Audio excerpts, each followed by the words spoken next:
Muy buenas noches. El senador de Cambio Radical, Carlos Fernando Galán, está denunciando la existencia de beneficios que, según él, no han sido muy explicados a la opinión pública sobre las funciones de la Jurisdicción Especial para la Paz. Primordialmente porque, según él, al juzgar a los guerrilleros, la JEP, que será integrada antes de 2 meses, podría conceder beneficios excesivos. ¿En qué consiste la denuncia del senador Galán? Él es nuestro invitado esta noche.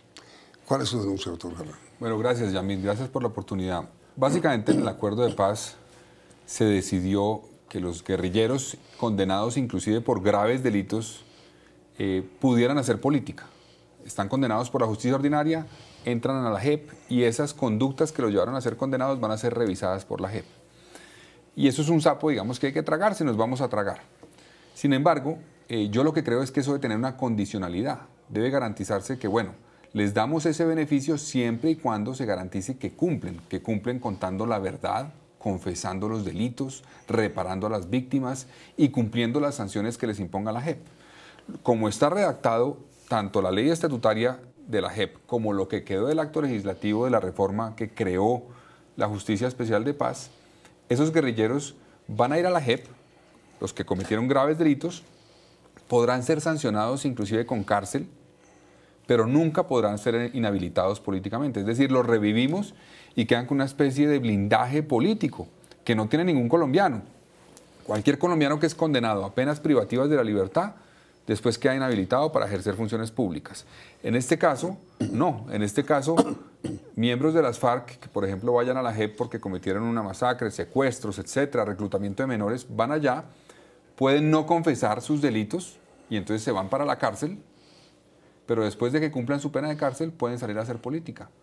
Yo creo que eso no se debería permitir. Deberíamos meterle dientes a la condicionalidad de que se den los beneficios siempre y cuando cumplan. Y yo espero que la Corte corrija eso. Pero a ver, doctor, me parece que en la Constitución de la República, por la reforma que ya fue aprobada sobre este tema, ese beneficio fue incluido. Efectivamente, Yamil. Eso fue incluido.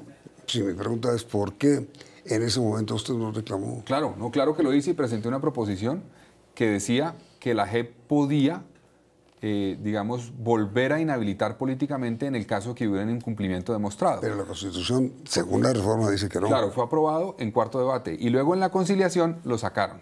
Ese artículo que yo propuse, lo sacaron en la conciliación, entonces quedó aprobado sin eso. Entonces yo ya le pedí a la Corte... entendí. Yo le pedí a la Corte que está revisando la constitucionalidad de ese acto legislativo. Mejor dicho, lo que usted me dice es que el Senado sí aprobó su sugerencia. Sí, pero después en la conciliación la sacaron. Por la diferencia entre Senado y Cámara. Exacto, decidieron escoger el texto de Cámara que no incluía ese parágrafo que yo había propuesto. ¿El parágrafo suyo cómo decía exactamente? Exactamente, decía que la JEP podía, si se demostraba el incumplimiento por parte del procesado, inhabilitar políticamente. Eso lo estableció exactamente el Senado. Sí, y la Cámara no lo aprobó y luego en la conciliación escogieron el texto de Cámara y no el del Senado. ¿Qué explicación dio la Comisión de Conciliación para eliminar ese artículo que usted propuso? Ellos consideraban que eso en principio podía ir en contravía del acuerdo de paz porque eso no estaba en el acuerdo de paz contemplado específicamente. Yo creo que sí está contemplado en el acuerdo de paz, de pronto no explícitamente, pero en el espíritu del acuerdo se dice que el que no cumpla pues no tiene beneficios, pero específicamente quedó el texto diciendo que la JEP no podrá inhabilitar políticamente. Entonces yo creo que se equivocaron al sacarlo y yo creo que la Corte Constitucional en la revisión que está haciendo puede determinar que esa inhabilidad política que se suprime al entrar a la JEP y quedan con posibilidad de ser candidatos a Congreso o a Presidenta, lo que quieran, debe quedar condicionada a que estos señores cumplan. Si no cumplen, deberían quitársela. Pero mira, doctor Galán, desde el presidente de la República hasta el comisionado de paz y el ministro de Justicia, desde siempre han insistido en que cualquier miembro de las FARC que no diga la verdad durante el juicio en el Tribunal Especial para la Paz será juzgado por la justicia ordinaria. No se va a la justicia ordinaria. La justicia ordinaria se va al que cometa nuevos delitos, por ejemplo, el que reincida. Y el que mienta. El que no cuente la verdad se va con cárcel de 15 a 20 años. Por eso. Pero no queda inhabilitado. Es decir, salen unos años de cárcel y puede ser candidato. Eso, sale libre a los 15 años y puede ser candidato. Puede ser candidato. Ningún colombiano tiene ese beneficio. Ninguno. Cualquier colombiano que se va a la cárcel 15 años queda inhabilitado para hacer política. Cualquier condena inhabilita políticamente. Exacto. En este caso no. Yo creo que fue un vacío del acuerdo de paz, seguramente de ponerlo explícito, pero no es un vacío en el sentido de que cuando uno ve el acuerdo de paz, todo el sentido del acuerdo de paz dice que hay una condicionalidad. Todo se da beneficio a cambio de que cumplan unas cosas. Ahora, usted ha denunciado que ese mico ha sido introducido en el proyecto que reglamenta ahora el funcionamiento de la Justicia Especial para la Paz. A mí me dijo el gobierno que iban a buscar una fórmula para que eso que no quedó en el acto legislativo que yo propuse se corrigiera de alguna forma en esta ley. Mi pregunta es exactamente esa. ¿Cómo pretende usted que una ley reforme la Constitución? No, eso les dije yo en ese momento. Eso hay que incluir en el acto legislativo porque la ley no podrá hacerlo. Dijeron, no, podemos poner ciertas condiciones. No veo absolutamente nada en esta reforma, en la ley estatutaria no hay nada. Simplemente ratifican lo que quedó en el acto legislativo.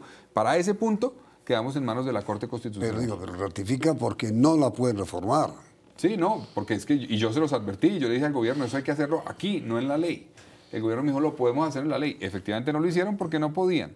Entonces, esto queda en manos, la participación en política que quede condicionada, claramente condicionada, queda en manos de la Corte Constitucional. Pero podría decir la ley reglamentaria a la cual usted hace estas observaciones, que lo que dice el artículo de la Constitución que fue aprobado hace poco por el mismo Congreso sobre este tema, se somete a lo que usted está diciendo. Pues eventualmente en este proyecto se podía poner una condicionalidad diciendo que ese beneficio que se da en el artículo 20 solamente dependerá de que cumplan las cosas y la Corte puede ratificarlo. Y eso lo va a hacer usted.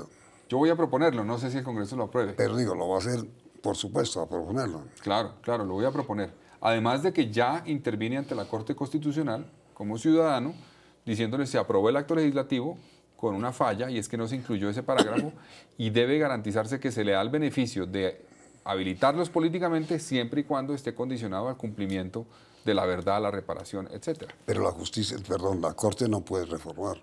No, pero la Corte puede condicionar. La Corte puede declarar exequible ese artículo del acto legislativo diciendo sí, siempre y cuando cumplan. Y eso lo puede hacer la Corte, lo ha hecho en otros casos, entonces podría hacerlo, no modificarlo, no reformarlo, pero sí condicionarlo. Eso podría hacerlo la Corte, como lo ha hecho muchas veces. Espero que lo haga. Yo ya radiqué y ahí sé que varios sectores radicaron peticiones en el mismo sentido para garantizar que esos dientes de la condicionalidad sí existan, porque si no, es asumir que ellos van a cumplir. Pero, doctor Galo, el problema es que la Corte tiene que fallar urgentemente el acto legislativo, pues para que se pueda aplicar la reforma o la enmienda en la ley. Yo creo que en menos de 2 meses está ese fallo. En menos de 2 meses está ese fallo y ya sabremos. Y espero, repito, que la Corte sí le meta sus dientes a esa condicionalidad, porque si no, yo le decía a Iván Cepeda hace unos días, él me dijo, ustedes creen o asumen que las FARC van a incumplir y no deberían asumir eso. Yo le dije, tiene razón, no podemos asumir que van a incumplir, pero tampoco podemos asumir que van a cumplir. Hay que tener unas condiciones y unos dientes que vigile que sí lo hagan. Y este artículo que yo proponía, que le ponía condicionalidad al tema de la participación en política, era esos dientes. Yo espero que la Corte se lo reviva. Pero de todas maneras, doctor Galán, cuando se dicta una ley, el Congreso de la República asume que se va a cumplir, no que no se va a cumplir. Claro, la ley, pero la ley tiene que tener dientes para exigir el cumplimiento. O sea, si no, por ejemplo, aquí, como está estipulado hoy, repito, miembros de las FARC que hayan cometido graves delitos pueden no confesar y entonces salen a los pocos años, unos años de cárcel y mantienen su habilidad política. ¿Usted revisó en el Acuerdo de La Habana si está establecido eso? El Acuerdo de La Habana simplemente dice lo que planteaba el gobierno, y es que la JEP no sancionará inhabilitando políticamente. Sí. Eso dice textualmente, pero en varios puntos del acuerdo se dice que la entrada al sistema, a este sistema de justicia, depende del cumplimiento. Entonces yo lo que creo es, bueno, muy bien. Entonces si entran e incumplen, deberían quedar condicionados y sancionarse o eventualmente sacarlos del sistema. Pero eso no está, en la ley estatutaria no está. No está contemplado que los saquen del sistema si incumplen en temas de verdad o reparación. Está solamente en el caso de que reincidan, de que cometan nuevos delitos. Pero entonces, a ver, usted está denunciando primero que hay una especie de mico que ya fue introducido en la reforma constitucional que no sanciona con inhabilidad política a los guerrilleros que inclusive sean sancionados o hallados culpables por la JEP. Hallados culpables, pero además que incumplan. Es decir, porque es que yo asumo que la mayoría van a ser condenados, Sí. sancionados. Yo estoy Pero con- si cuentan toda la verdad, tendrán el beneficio de no tener cárcel, etcétera. Sí, sí. Pero, digamos, así no cuenten la verdad, así no reparen a las No, víctimas, no así no pierden. cumplan, van a la cárcel, pero no pierden los derechos políticos. Esa es una de las observaciones que usted está haciendo a la ley, al proyecto de ley que reglamenta la JEP. Exactamente. Y las otras son Hay otra. inmediatamente después de comercial.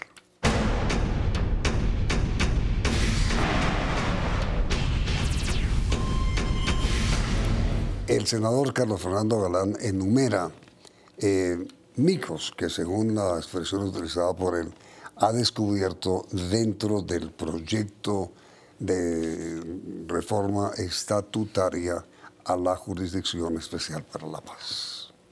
Siguiente tema. El segundo tema que yo encontré, Yamid, es que el acuerdo de paz definió 3 tipos de sanciones que puede determinar la Justicia Especial de Paz a los guerrilleros que vayan allá o a los demás que vayan allá.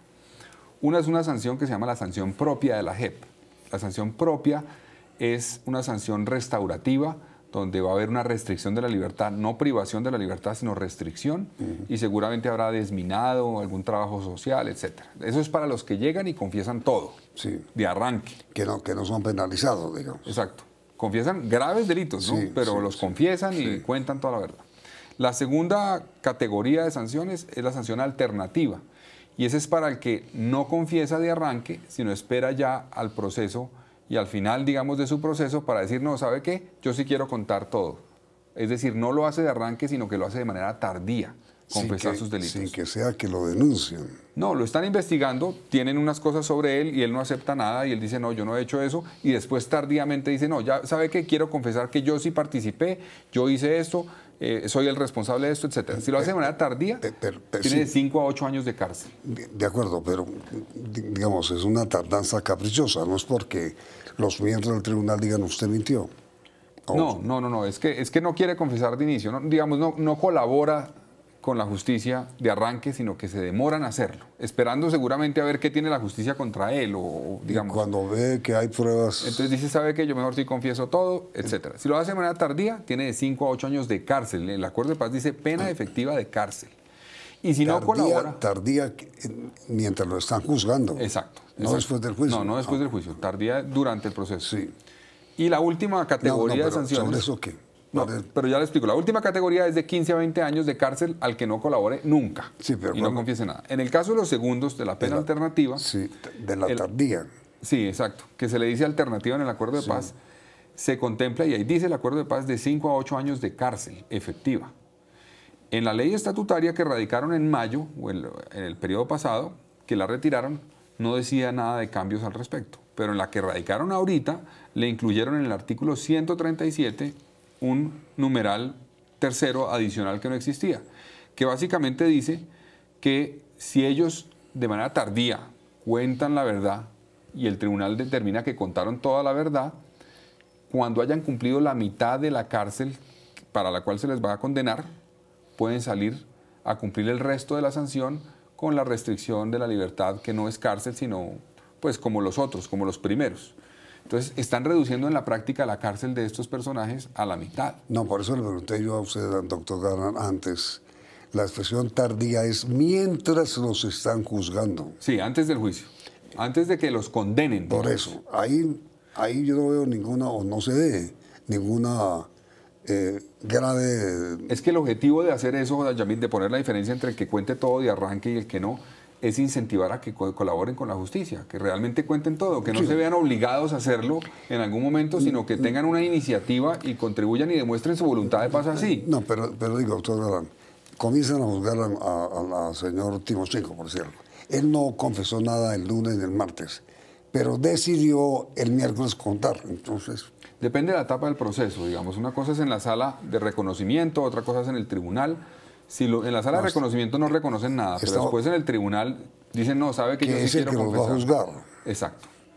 Yo sabe que sí quiero porque se dan cuenta que sí tienen pruebas y que de pronto los condenan a 15, 20 años de cárcel. Pero están todavía dentro del proceso. Sí, están todavía dentro del proceso. Pero esto va en contravía de lo que se firmó en el acuerdo de paz. ¿Y cuál es la propuesta suya? Que quede como estaba en el acuerdo de paz. Es decir, el que de arranque no cuente todo, digamos, y colabore con la justicia de manera integral, como está en el acuerdo de paz, para promover esa colaboración, el que de arranque no lo haga, sino que vea y espere a ver qué tienen contra él y espere a ver qué pruebas tienen contra él, ese personaje debería ponérsele de 5 a 8 años de cárcel, que ya es una pena muy rebajada, porque esas condenas son sobre actos graves que pueden llevar a 40 o 50 años de cárcel en la justicia ordinaria. Los estamos bajando a 5 y 8, ya se les baja. Entonces, que se mantenga como estaba en el acuerdo de paz. El que no cuente de manera oportuna todos sus delitos y colabore con la justicia, tenga la posibilidad de ir a la cárcel. Pero la palabra que usted utilizó, oportuna, es que está en pleno proceso. Sí, pero esa oportunidad la determinó la JEP y la determinó el acuerdo de paz. Porque el mismo acuerdo de paz dice, el que de arranque lo haga, bien, no tendrá cárcel. El que se demore y lo haga en la etapa final, tendrá proceso. Cárcel.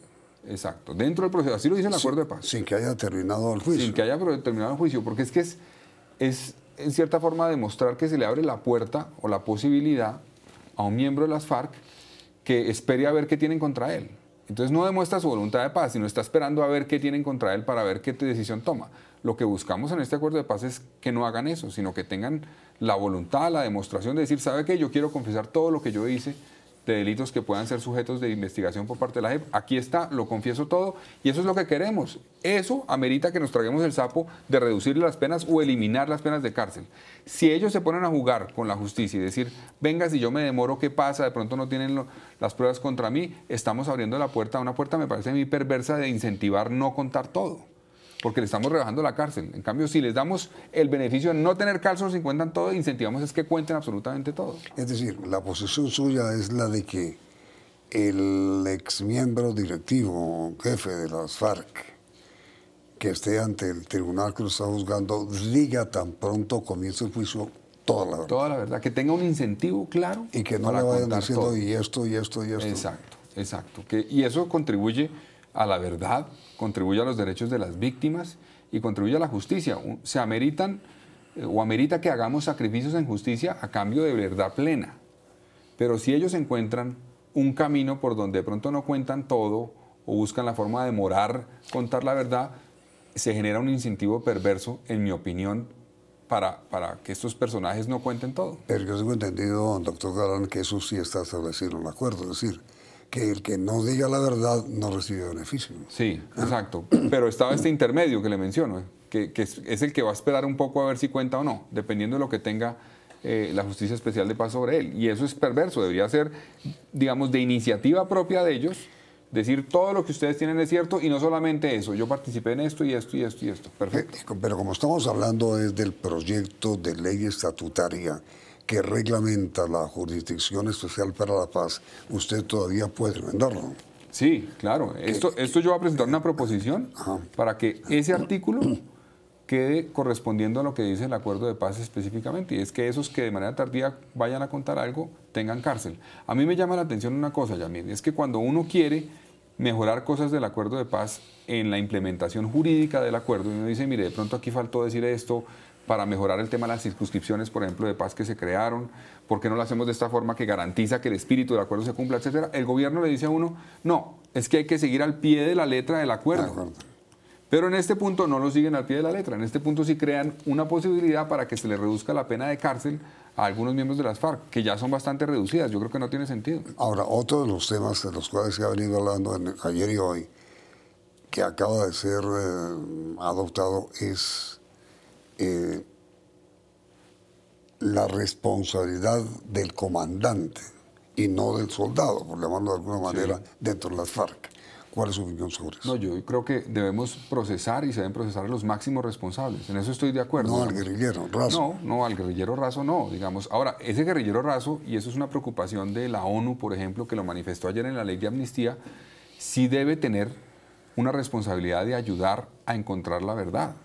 O sea, un guerrillero raso seguramente no se va a procesar porque no es el máximo responsable del delito, pero sabe mucho sobre los delitos que se cometieron. Entonces hay que garantizar que esos que están siendo amnistiados, que son guerrilleros rasos y que están saliendo libres, tengan el compromiso y cumplan el compromiso de aportar en verdad y ayudar a determinar quiénes son los máximos responsables. Sí, pero sobre ese tema ahí, doctor Galán, la pregunta es, ¿y quién y durante cuánto tiempo va a escuchar a 8.000 o 9.000 guerrilleros uno a uno?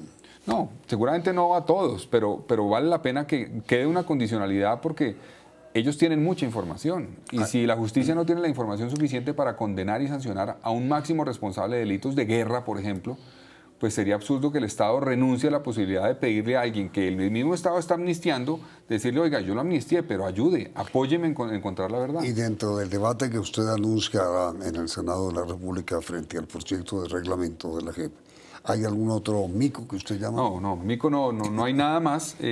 Pues hay otras discusiones que son muy complejas sobre, por ejemplo, cómo se va a reglamentar el tema de los civiles o de los terceros y que puedan ser llevados a la JEP, digamos. Los auxiliadores de paramilitares. Sí, exactamente, o inclusive de guerrilleros también. Sí. Entonces, esa discusión hay que darla para que queden unas reglas claras, en mi opinión, porque no se puede ser arbitrario en eso y no se puede abrir aquí un boquete para que llamen a medio país que eventualmente no tiene una responsabilidad, sino que fue víctima. Muchos de los que fueron, digamos, entregaron recursos a los grupos ilegales, lo hicieron de manera, digamos, no voluntaria, fueron obligados, extorsionados, y a esos no se les puede considerar como victimarios que sean llevados a la JEP, sino que hay que tratarlos como víctimas. La pregunta final, doctor Galán. El doctor Humberto de la Calle ha dicho que Cambio Radical no está colaborando con el proceso de paz y que no hace sino poner puntillas en el proceso como estos debates que usted está anunciando. ¿Eso es así? Eso no es nuevo, Yamil, porque el doctor de la Calle y algunos dentro del gobierno, cuando uno durante el proceso de negociación manifestaba preocupación frente a un tema del acuerdo de paz, le salían a decir, no, pero ¿usted de qué lado está? ¿Está al lado del uribismo o del lado nuestro? Y eso es equivocado. Lo que nosotros quisimos durante la discusión del acuerdo y ahora en la implementación es ver cómo mejoramos el acuerdo o cómo garantizamos que el espíritu de poner a las víctimas primero, de garantizar la verdad, se cumpla.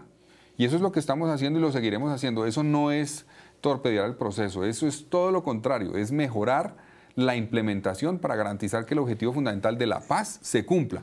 El doctor de la Calle no puede esperar que el Congreso y nosotros como congresistas seamos notarios del acuerdo de paz, ni que la Corte Constitucional lo sea. Nosotros tenemos la posibilidad de revisar el acuerdo de paz y decir, bueno, nos parece bien este espíritu, lo vamos a apoyar, pero garanticemos que en la traducción jurídica, digámoslo así, en darle vida jurídica a ese acuerdo a través de normas, se cumpla el espíritu del mismo para que se respeten los derechos que siempre el doctor de la Calle dijo que eran los fundamentales del acuerdo. La paz, los derechos de las víctimas, que haya verdad, que haya reparación y no haya repetición. Eso es lo que buscamos y eso es lo que seguiremos buscando. Él se equivoca al tratar de desvirtuar la labor que cumplimos, porque inclusive muchos liberales han acompañado propuestas que hemos hecho que tienen que ver con eso, con mejorar el acuerdo. Es decir, las observaciones que Cambio Radical hace al proceso de paz, y cuando digo Cambio Radical incluyo a su creador, el doctor Germán Vargas Lleras, no es producto de una oposición no declarada al acuerdo de paz, sino de un proceso de mejoramiento del acuerdo. Pues sobre todo de que en la implementación del mismo se cumpla y cumplan los miembros de las FARC y los demás que vayan a ser procesados. El interés es mejorarlo. Yo creo que los colombianos y la mayoría de colombianos, inclusive muchos del sector del Centro Democrático, entienden que ya hay un acuerdo de paz firmado. Y es un acuerdo de paz que nos permitió que las FARC entregaran las armas, etc.